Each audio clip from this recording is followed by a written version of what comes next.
Hi friends, అందరికీ జై భీమ్. నేను మీ షా మంజరా రాజేష్.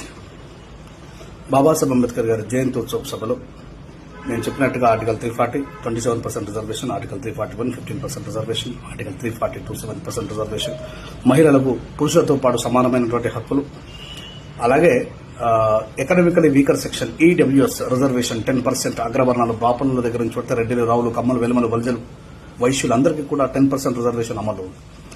అయితే Babasaheb Ambedkar is the first law minister and justice minister of India అని మాట్లాడినప్పుడు కొద్ది మంది ఉర్రకుక్కలు, వాట్సాప్ యూనివర్సిటీ చదువుకున్న చెత్తనా కొడుకులు అసలు అంబేద్కర్ లా మినిస్టర్ చేసిండో, ఎప్పటి నుంచి ఎక్కడి దాకా చేసిండు, ఎప్పుడు చేసిండు అని చెప్పి నన్ను క్వశ్చన్ అడిగాను. వాళ్ళకి సమాధానంగా చెప్తున్నా, కావాలంటే గూగుల్లో సెర్చ్ చేసుకోండి.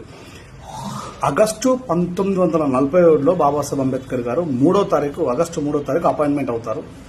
1951 సెప్టెంబర్లో బాబాసాహెబ్ అంబేద్కర్ గారు రాజీనామా చేసి ముఖం మీద కొడతారు, గుర్తుపెట్టుకోండి.